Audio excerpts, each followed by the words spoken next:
사랑하고 축복합니다. 이제 오늘 21장이 이제 끝이 납니다. 그러면 이제 22장 한 장만 남아요.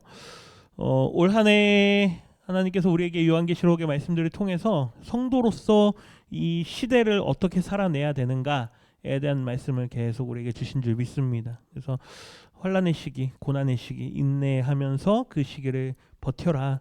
그러면서 동시에 계속 우리에게 보여주시는 이미지가 있어요. 뭐냐면 영광스러운 이미지입니다.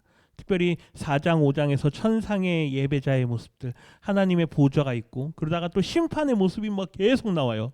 인재양, 나팔재양, 대접재양. 그러다 중간에 또 한번 시온산에 선 어린 양과 함께 선 14만 4천의 성도들, 또 그들의 영광스러운 승리의 모습을 또 보여줍니다.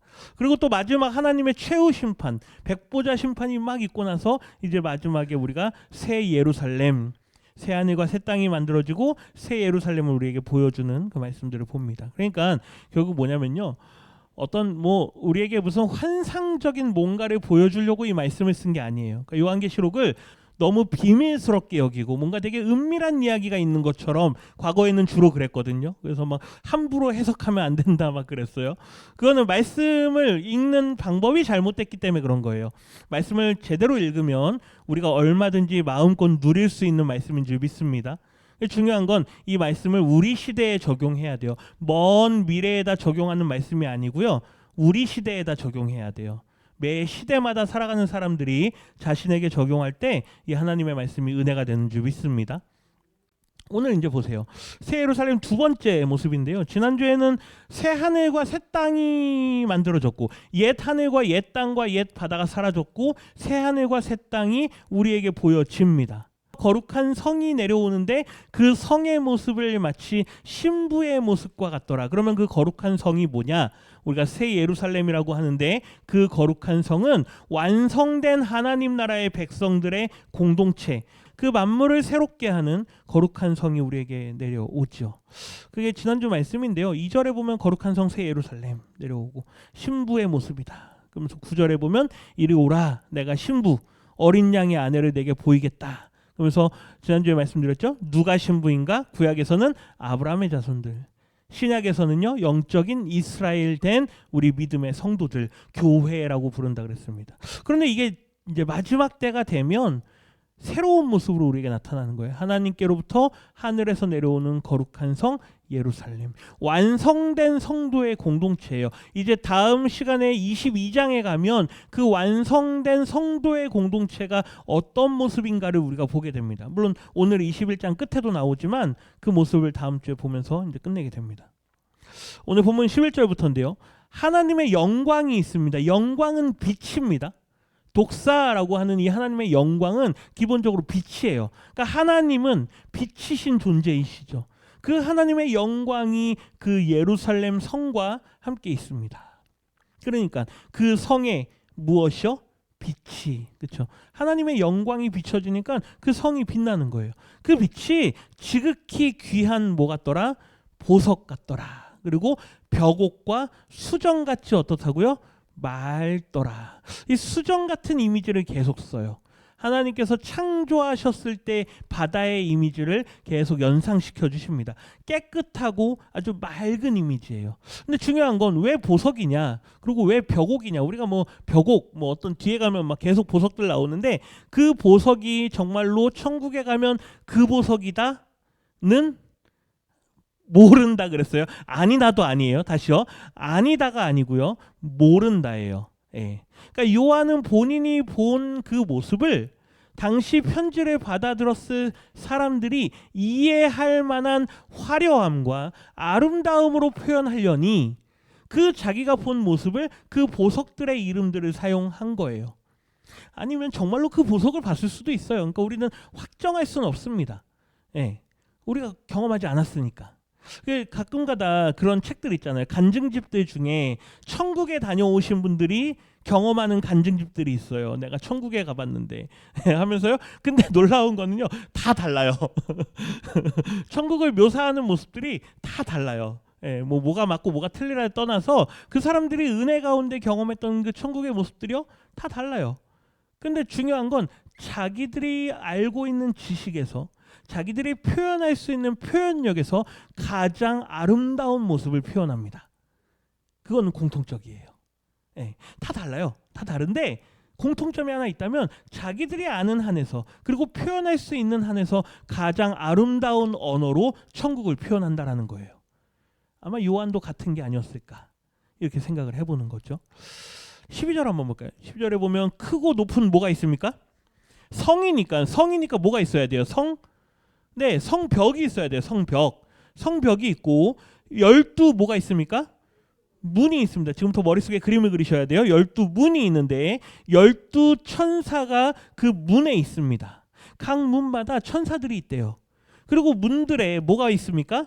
이름들이 있는데 그 이름에 누구의 이름이 있습니까? 이스라엘 자손 12지파의 이름들.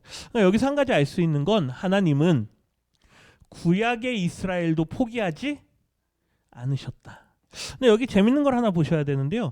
지금 현재 이스라엘에 남아있는 한번 성벽을 한번 보세요. 이스라엘의 성벽인데요. 좀 안 보일 수도 있는데 이렇게 보면 보시기에 왼쪽부터 한번 볼까요? 왼쪽 끝에 보면 빨간색 화살표고 옆에 예수 승천교회라고 돼 있는데 저거는 뭐 진짜인지 가짜인지는 몰라요. 거기서 예수님이 승천하셨더라. 사람들이 그냥 그렇게 만들어 놓은 교회가 하나 있어요. 왼쪽 끝에 보이시죠? 거기에서 이렇게 바라보면 뭐가 보이냐면요. 오늘날 우리가 보는 저 이 모습이에요. 딱. 다시요. 저 왼쪽에 있는 빨간색 화살표 그 바로 옆에 예수 승천교회라고 조그맣게 하나 있죠. 끝에. 거기에서 이렇게 화살표 방향으로 바라보면 우리가 요즘에 많이 이제 예루살렘 할 때 나타나는 요 모습을 보게 되는 거예요. 근데 여기 한번 오른쪽 끝에 동그라미 빨간색 동그라미 보이세요? 거기에 뭐가 있냐면 원래는 문이 하나 있어요. 문. 근데 옛날 이슬람들이 예루살렘을 막 공격해 왔을 때 그 문들을 다 막아놨어요. 못 들어가게. 지금은 사용하지 않는 문인데 뭐 어떤 사람들은 나중에 주님이 다시 오실 때 그 문이 열린다 막 이러는 사람도 있어요. 근데 그건 모르고 그 아래쪽에 보면은 뭐 이렇게 뭐가 하얗게 많죠. 저기가 뭐냐면 다 무덤이에요. 왜 저기 무덤에 사람들이 가서 자기들이 묻히기를 원하냐면 주님이 오실 때 우리가 가장 먼저 뭐 할 거다? 들림 받을 거다. 제가 가장 먼저 우리가 부름 받을 거다라고 생각해서 거기가 다 무덤이에요. 조문이 어떤 문이냐면 이제 빨간색 쭉 따라가 보세요. 화살표 따라가면 무슨 문이 있습니까? 동문이라고 있죠. 그 문이에요. 동문. 근데 한번 잘 보세요. 동문으로 해서 이제 위로 올라갑니다. 사자문, 헤롯문, 다메섹문, 세문, 요바문, 시온문, 분문, 똥문이라고 하는 분문 이렇게 있거든요. 8개밖에 안 돼요. 지금 현재 있는 문이. 근데 아까 뭐라 그랬습니까? 12문이라 그랬잖아요. 그러니까 이 예루살렘은 일단 숫자적으로도 안 맞죠. 그러니까 이 예루살렘에 그 나중에 한번 성지순례 우리가 갈 기회가 있을지 모르겠는데 그 왜 이 촛대 있죠. 금촛대. 옛날에 성막 안에 들어갔던 금촛대, 메노라라고 하는데요. 그 엄청 큰 금촛대를 만들어놨어요. 예루살렘 그 옆에. 그러면서 이렇게 아크릴로 이렇게 씌워놨거든요. 유리로. 그걸 왜 만들어놨을까요? 나중에 주님이 예루살렘 성전을 그들에게 허락하실 거다. 그때 그 안에다가 우리가 그걸 집어넣을 거다 하면서 그거를 만들어놨어요.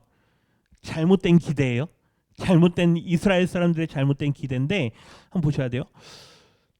오늘 말씀해 보면 14개, 12개의 문이 있다 그랬는데 동쪽에 3개, 북쪽에 3개, 남쪽에 3개, 서쪽에 3개잖아요. 이게 어디에서 왔는지를 알아야 돼요. 아까 문에 누구의 이름이 써 있다 그랬죠? 12개의 문이 있는데 거기에 이스라엘 12지파의 이름이 있다 그랬잖아요. 각 동서남북으로 몇 개씩 지금 있습니까?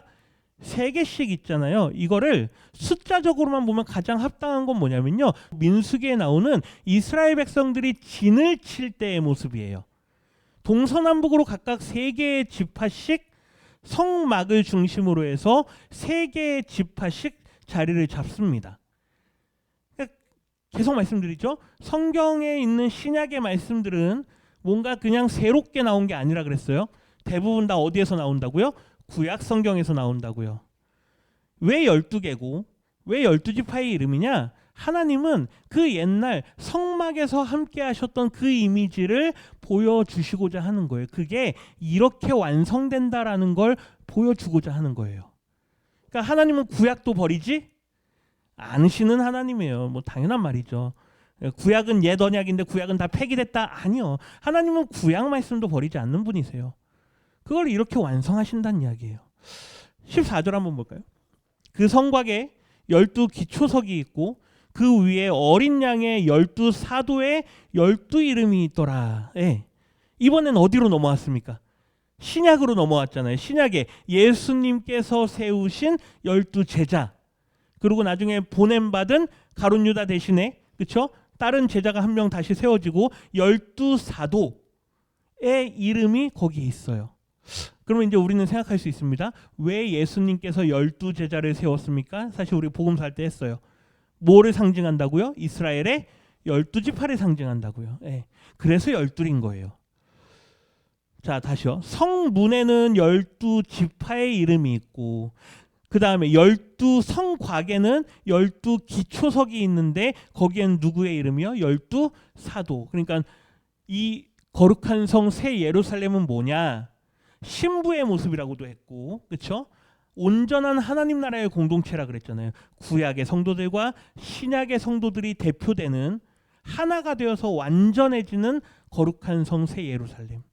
그게 그날에 우리가 보게 될 하나님의 영광의 나라인 줄 믿습니다. 그걸 상징적으로 보여주는 거예요. 이거 문자적으로 해석하면 안 돼요. 상징이에요, 상징. 15절 보면요. 내게 말하는 자가 그 보세요. 성과 예루살렘 성이죠. 그 다음에 아까 뭐요? 문들 12개의 문들과 그 다음에 또 성곽들 12개의 성곽 기초석이 있는 그 성곽들을 측량하려고 금 갈대자를 가지고 옵니다. 이 금으로 된 거는 그 뭡니까? 옛날 성막에 보면 성막에 사용하는 모든 기물들은 다 뭘로 만들어지냐면 금이 재료예요. 금. 그러니까 하나님 앞에 가장 귀한 거, 가장 우리가 구별될 수 있는 것 중에 가장 가치가 높은 거, 그걸로 성막 안에 들어가는 기물들을 만들었어요. 그러니까 이 금갈대자를 갖고 왔다는 얘기는 신성한 거, 거룩한 거, 이 성전을 이 예루살렘 성을 재기 위한 하나님의 수단으로 들고 나왔다는 이야기예요. 그보다 더 중요한 건 16절인데요. 16절 같이 읽겠습니다. 그 성은 네모가 반듯하여 길이와 너비가 같은지라 그 갈대자로 그 성을 측량하니 12,000 스다디오니오 길이와 너비가 높이가 같더라. 예. 정육각면체. 예. 정육각면체에 마치 뭐 모양이랑 같을까요? 주사위? 그렇죠? 주사위 같은 거 큰 주사위라고 생각하면 되겠죠. 네모가 반듯하고 길이와 너비, 높이까지 다 똑같아요. 근데 측량을 하니까 이 크기를 한번 보세요. 12,000 여기에도 숫자 몇이 보이시죠? 12가 보이죠? 12. 예. 이 12,000이라는 숫자는 기본적으로 어디서 나오느냐? 12이라는 숫자에서 나오는 거예요. 거기에 이제 1000 단위가 붙는 건데 그건 뒤에서 설명하고 요걸 한번 오늘날 우리가 쓰는 측량법으로 환산을 하면 1 스타디온이 185m예요. 그러면 아까 12,000 스타디온이니까 2220km예요. 여기서 부산까지가 365. 예, 부산까지가 한 360, 350km라고 해볼게요. 그러면 몇 번입니까? 네, 감사합니다. 이과가 계셔가지고 부산까지요 몇 번이요? 7번. 한 면의 길이가요. 예루살렘 성의 한 면의 길이가 이게 육각면이라 그랬잖아요. 그러니까 모든 면의 길이가 다 얼마요? 부산에 몇 번? 7번 갈 정도 길이라고요. 큽니까? 작습니까? 성이니까요. 성. 그렇죠? 근데 재밌는 건 이미 우리가 생각하는 모든 기준이라는 건 사라진 상태예요. 그렇지 않습니까? 옛 것들은 다 어떻게 됐어요? 다 사라졌어요. 새 하늘과 새 땅이 임하였고 그 다음에 거룩한 성 새 예루살렘이 내려오잖아요. 그러니까 이게 크다 작다를 논할 게 아닌 거예요. 다시요. 크다 작다를 논하는 게 아니고요. 우리는 여기서 중요한 걸 생각해야 돼요. 온전하다라는 걸 생각해야 될 줄 믿습니다. 이해가 되십니까? 크다 작다가 아니에요. 크다 작다는 우리 인간의 계산이에요. 우리 인간의 계산은 항상 비교하잖아요. 와 크다. 왜 그거밖에 안 돼? 어떤 사람도 그럴 거예요. 야 무슨 하나님의 나라가 그거밖에 안 되냐 이런 사람도 있을 수 있어요. 크기의 비교가 아니고요. 뭘 말한다고요? 온전함을 말해요. 12,000이 상징하는 게 뭐냐면요. 이스라엘은 아까 12이라는 거 뭐라 그랬죠? 이스라엘. 또 12? 사도. 구약과 신약을 나타내는 숫자들이에요. 거기에 이 1000이라는 숫자가 가지고 있는 상징이 뭐냐? 충만함이에요. 충만함. 그러니까 구약의 충만함과 신약의 충만함이 그 안에 완성되어진다라는 걸 상징하고 있는 거예요. 이거를 이해하셔야 돼요. 그러니까 와 크다. 어메 그거밖에 안 되냐? 이런 크기 규모가 아니라 뭘 말씀한다고요? 온전함을 말씀한다고요. 하나님께서 우리에게 보여주시는 거룩한 성 새 예루살렘은 하나님의 온전하신 하나님의 나라다. 하나님의 통치가 있는 곳이다. 그래서 노란색 글씨 보세요. 완성된 언약 백성들이 이제 앞으로 어디서 살아간다? 그곳에서 살아간다. 이따 뒤에 가면요 출입하는 모습을 보게 돼요. 그 성을 드나들거든요. 하나님께서 우리에게 보여주시는 그 아름다운 나라에서 우리가 마음껏 들어갔다 나갔다 그곳에서 생활하게 된다는 이야기죠. 조금 더 보겠습니다. 17절. 그 성곽을 측량함에 144 규빗이니 여기 이 144도요 14만 4천 144라고 하는 이것도 12 곱하기 12에서 나오는 겁니다. 12 곱하기 12는 144 그렇죠. 그래서 14만 4천도 그 숫자예요. 예. 그 다음에 또요. 여기 나오는 144도 12 곱하기 12이에요. 그래서 이거를 우리 오늘날 기준으로 재보니까 64m예요. 이걸 가지고 이제 얘기하는 것 중에 뭐가 있냐면요. 이 테이코스가 이제 정확하게는 성벽이라는 단어인데 이거 이제 해석을 사람들마다 이제 두 종류로 해석을 해요. 어떤 사람들은 이 성벽의 두께를 말한다. 그 혹시 어떤 옛날 뭐 어느 나라에 있는 성 같은 거 보면 성 위로 전차가 왕복으로 다닐 수 있었던 거 혹시 역사 기록에 본 적 있으십니까? 성벽이 있잖아요. 성벽 문이 있고. 근데 성벽이 얼마나 두꺼운지 성벽 위로 전차가 몇 대가 다닌다고요? 2대가 왕복으로 다닌다고요.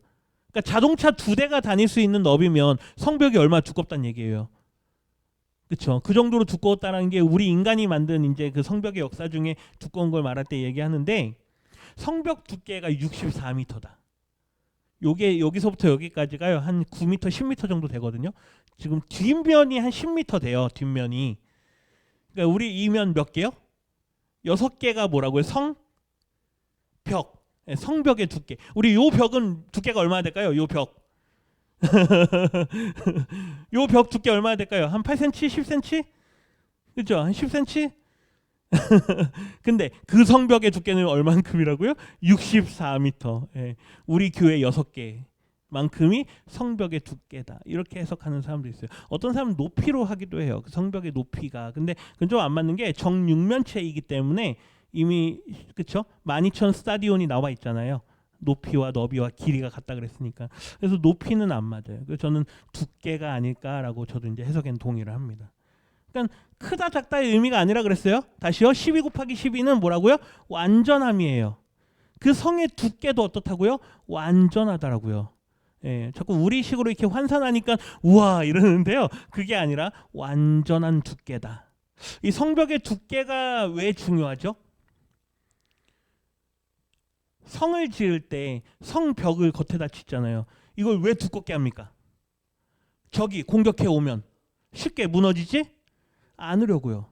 성벽의 두께가 64m 그것도 대단한데 완전한 성벽이란 얘기는 우리가 구약에서 이스라엘 백성들이 하나님 앞에 심판을 받고 다 포로로 잡혀가기 전에 무슨 일이 생깁니까? 예루살렘 성 벽이 무너지고 성 전이 무너지잖아요. 성이 무너지고 성전이 무너지고 그때 그 성벽을 나중에 성벽을 다시 세우라라 그래요.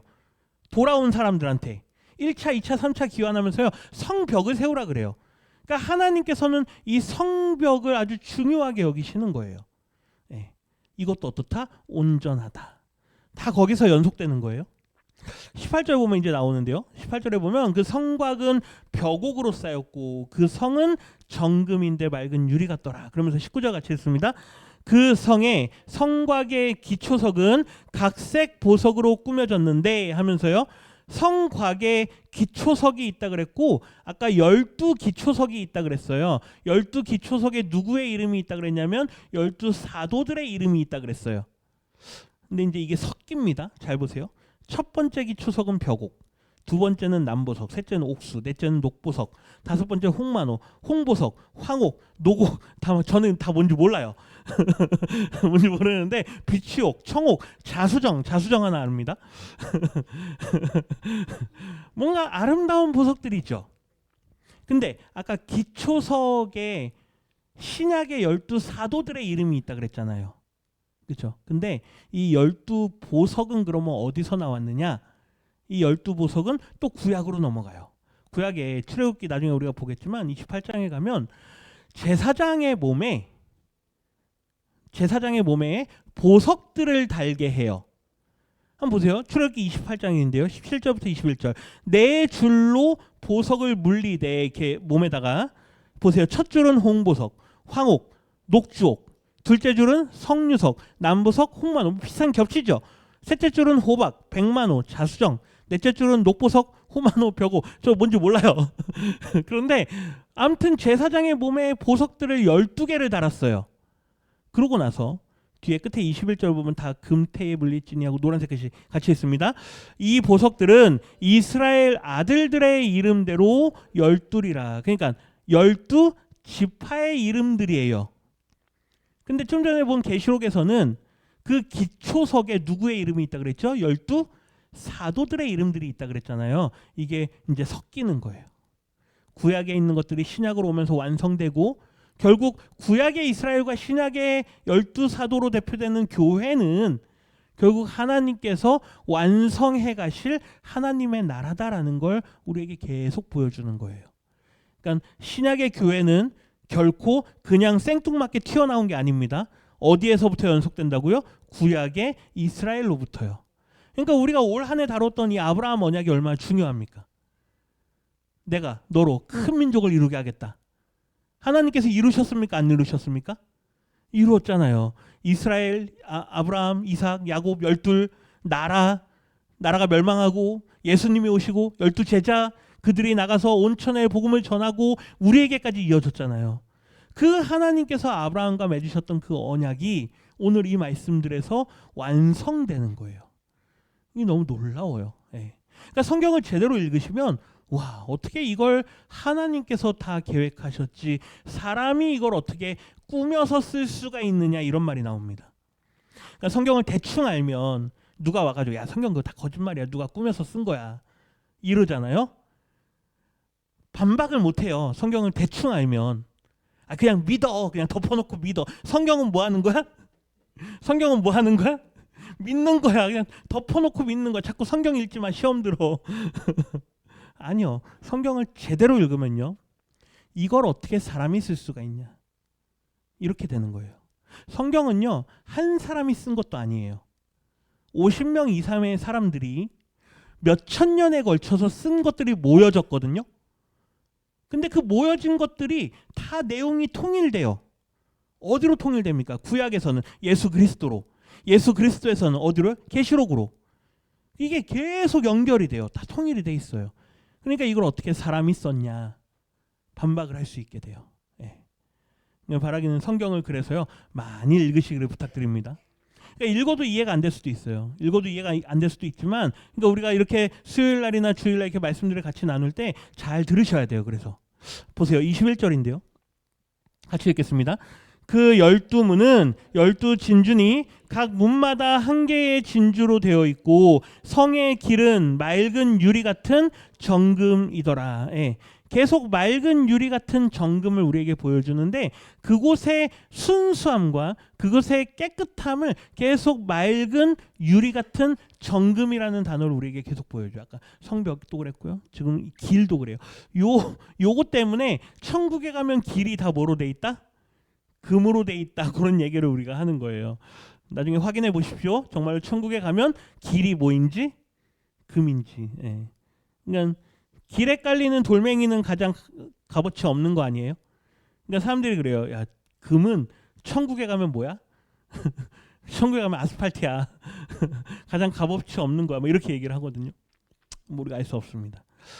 22절 같이 읽겠습니다. 성 안에서 내가 성전을 보지 못하였으니 이는 주 하나님 곧 전능하신 이와 및 어린 양이 그 성전이심이라. 지난주에 말씀드렸어요.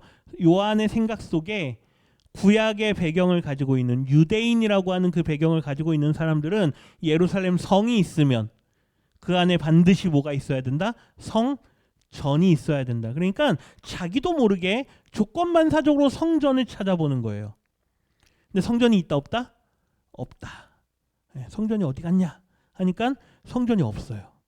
나중에 뒤에 보니까 주 하나님 곧 전능하신 하나님께서 그리고 어린 양이 곧 뭐다? 성전이더라. 그러니까 성전은 우리 주님께서 이미 그 자체로 성전으로 계신 거예요. 지난주에도 말씀드렸는데요. 그 건물 자체가 주는 의미는 아무것도 없다 그랬습니다. 다시요. 다윗이 아무리 많은 걸 준비해서 다윗이 아무리 아름다운 걸로 준비해서 솔로몬이 그걸 아름답게 완성했다 그래도 그 건물은 건물일 뿐이에요. 그 건물이 성전, 즉 거룩한 장소가 될 수 있는 이유는 하나님께서 그곳에 임재하시기 때문이에요. 아멘이십니까? 예, 이가봇 뭐예요? 이가봇 영광이 뭐했다? 떠나갔다 그러거든요.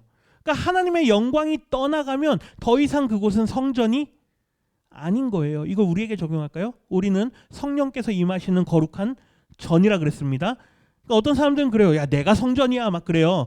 근데 그 사람의 삶의 모습을 보면 하나님의 영광이 이미 떠나간 사람 같아요.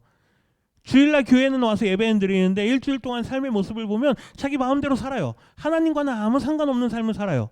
과연 그 안에 하나님의 영광이 임하는가? 아니란 이야기예요. 그러니까 성전이 뭐냐? 성전은 하나님의 영광이 임해야 그게 성전이 되는 줄 믿습니다. 여기도요. 성전이 아니에요. 그냥 이건 뭐라고요? 그냥 건물이에요. 낡은 건물이에요. 여기에 하나님의 영광이 임하니까 뭐라고 부르는 거예요? 성전이라고 부르는 거예요. 그래서 우리 성도님들이 교회 오셔서 성전이라는 단어를 쓰실 때 우리가 종종 쓰잖아요. 그때는 항상 마음속에 생각하셔야 돼요. 이곳에 하나님의 영광이 가득하기를 원합니다. 네. 하나님의 영광이 우리가 모일 때마다 우리 모일 때 주 영광 임하리 그런 찬양도 있거든요. 우리가 모일 때마다 주님의 영광이 가득하기를 원합니다. 네. 그게 없으면 그냥 건물이에요. 건물 낡은 건물이에요. 그러니까 하나님의 영광이 보세요. 하나님은 그 자체가 영광이신 분이라 그랬죠. 아까 하나님이 영광이라 그랬잖아요. 영광이 임하니 그랬잖아요. 그러니까 하나님이 성전이신 거예요. 예수님이 영광을 받으셨기 때문에 예수님이 성전이신 거예요. 우리는 이거 잊으면 안 되는 거죠. 그러니까 나중에 천국 가가지고 교회가 어디 있습니까? 저 예배 드려야 되는데 교회 어디 있습니까? 이러면 어이구 뭘 모르네 그럴 거예요. 그렇죠? 천국 가셔가지고 교회 찾으면 안 돼요. 하나님 보좌 앞에 가는 거예요. 하나님 보좌 앞에. 하나님 보좌 앞에서 우리는 하나님 앞에 예배할 줄 믿습니다. 네, 23절. 그 성은 해나 달의 비침이 쓸데없으니 왜요? 하나님이 영광이신데. 그 뒤에 나오잖아요. 하나님의 영광이 뭐 하고요? 빛이고 옛날 그 빛이 없는 거예요. 필요가 없는 거예요. 어린 양이 뭐다? 그 등불이다. 이 어린 양이 등불이라는 게 너무 놀라운 해석이에요. 제가 이 말씀을 읽으면서 너무 감동을 많이 하는데 말씀이신 예수 그리스도 그리고 구약에서는 그 말씀을 등불이라 그래요. 그러니까 우리가 많이 알고 있는 시편 말씀 중에 주의 말씀은 내 발에 등이요. 그렇죠? 주의 말씀은 내 발에 등이요. 내 길에 빛입니다. 그러잖아요. 그러니까 하나님의 말씀을 우리는 불이라 그래요. 불. 네, 등불 그래요. 등불. 근데 그게 누구라고요? 어린 양. 예수 그리스도. 여기 굉장히 놀라운 해석이에요. 그러니까 구약의 개념들이 다 살아있어요. 그러니까 요한이 물론 본인이 스스로 막 쓰진 않았겠죠. 하나님께서 영감을 주셨을 거예요. 이 메시지를 계속 주셨을 건데 이거를 기록해냈다라는 게 그러니까 이거는 사람이 할 수 없는 거란 얘기예요. 아무리 구약에 뛰어나도요. 이 모든 걸 다 할 수 없어요. 요한이 아무리 구약에 뛰어난 사람이었다 그래도 이걸 다 할 수가 없어요. 요한은 배운 사람도 아니에요. 그렇게. 사도 바울 정도나 돼야 뭐 좀 그래도 좀 비슷하게 할까? 확실히 바울의 편지들은 달라요. 구약이 굉장히 많이 있거든요. 이건 하나님께서 하신 거죠. 그러니까 24절 같이 읽겠습니다. 만국이 그 빛 가운데로 다니고 땅의 왕들이 자기 영광을 가지고 그리로 들어가리라. 만국이, 온 세상이 그 빛 가운데로 다니고 하나님의 성 안으로 막 사람들이 드나드는 거예요. 땅의 왕들이 자기 영광을 가지고 그리로 들어가서 하나님 앞에 뭐 할 거예요? 그들의 영광을 하나님께 올려드리는 거예요. 하나님, 내가 영광이 아니라 누가 영광이다? 하나님의 영광이다. 그래서 25절에 보면 낮에는 성문들을 안 닫아요. 거기에는 뭣도 없습니까? 밤도 없어요. 그 말은 앞으로는 성문이 닫히지 않는다. 아까 기억나십니까? 성문 다 닫아놨잖아요. 이스라엘 지금 성문 닫혀 있잖아요. 근데 그 성문 안 닫힌다고요. 오늘 아까 찬송가 249장 보면 저 끝에 한번 보세요. 3절 4절 이렇게 보면 저 하늘 황금길 나올라갈 때에 시온성 언덕 위에서 그러세요. 수많은 천사들이 나를 인도한다 그러잖아요. 그 다음에 그 뒤에 후렴이 시온성을 향하여 우리가 뭐 한다고요? 간다고요. 4절 보세요. 4절. 내 눈물 다 씻고 늘 찬송 부르리. 저 임마늘 주 앞에서 뒤에 끝에 나 영광 누리리. 나 영광 누리리. 사람들이요 하나님 앞에 나가면서 그 영광을 마음껏 누리는 거예요. 성문이 안 닫혀요. 그러니까 우리는 밤 되면 자고 낮에면 일어나서 일하고 그러는데 그 나라에서는 그게 없다고요. 항상 뭘 누린다고요? 영광을 누린다고요. 항상 영광을 누린다고요. 26절. 사람들이 만국의 영광과 존귀를 가지고 그리로 들어가겠고 하면서 마지막 27절 끝에만 보세요. 오직 어린 양의 생명책에 기록된 자들만 들어가리라. 아멘. 그러니까 그 나라에 들어갈 수 있는 조건은 딱 하나예요. 딱 하나. 내가 뭘 많이 했다 이런 게 아니죠. 생명책에 내 이름이 기록되어 있느냐 아니냐. 그거는 무엇으로 판단됩니까? 믿음으로. 하나님을 믿는 믿음으로. 그래서 이 편지를 받아들었을 1세기 교회 성도들에게 너희들의 핍박과 고난과 환난이 있지만 죽음의 지점에 이를 때까지 믿음을 지키면 그걸 이제 이기면이라 그래요. 이기면 믿음을 지켰다는 건 이겼다는 이야기예요. 이기면 반드시 영광을 보게 될 거다. 이게 요한계시록의 메시지인 줄 믿습니다. 오늘날 우리에게도 주시는 말씀이에요. 지금 이 시대를 살아내지만 그죠? 우리는 믿음으로 이겨야 될 줄 믿습니다. 이기는 자에게는 약속된 모든 것들을 우리에게 주신다 그랬어요. 그 은혜를 사모하시면서 우리의 남은 평생의 삶을 주님과 동행하시는 우리 성도님들 되시기를 우리 주님의 이름으로 축원합니다.